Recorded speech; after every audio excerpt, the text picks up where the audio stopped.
സ്മൃതി മന്ദാനയുടെ കല്യാണം പോസ്റ്റ്പോണ്ടായി പോയത് health issues കൊണ്ടോ മറ്റു പല ഇഷ്യൂസ് കൊണ്ടല്ല. സ്മൃതി മന്ദാനയുടെ ഫിയാൻസെ സ്മൃതി മന്ദാനയെ ചീറ്റ് ചെയ്തുകൊണ്ടാണെന്നുള്ളൊരു ന്യൂസ് ഇപ്പോൾ പരക്കുന്നുണ്ട്.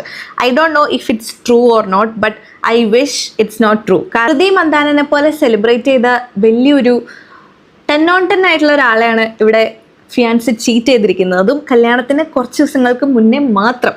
സോ ഐ വാസ് തിങ്കിങ്, നമ്മളെ പോലെയുള്ള സ്ത്രീകളുടെ ഒരു പ്ലൈറ്റ് ഈ സമൂഹത്തിൽ എന്താണ്? ഇറ്റ് ഡസൻറ്റ് മീൻ സ്ത്രീകൾ ചീറ്റ് ചെയ്യില്ല, ബോത്ത് സ്ത്രീകൾ ആൻഡ് പുരുഷന്മാർ ചീറ്റ് ചെയ്യും. പക്ഷേ എനിക്കിവിടെ പറയാനുള്ളത്, ഞാൻ ഈ ഫിയാൻസയുടെ അക്കൗണ്ട് എടുത്ത് നോക്കിയപ്പോൾ I so A tattoo saying SM18. അതിന് താഴെ മുഴുവൻ കമൻ്റ് ആയിരുന്നു, ഷീ ഈസ് സോ ലക്കി, ഇവൻ ബെയർ മിനിമത്തിനൊക്കെ കൂടുതൽ ചെയ്യുന്നുണ്ട്, എക്സെട്ര.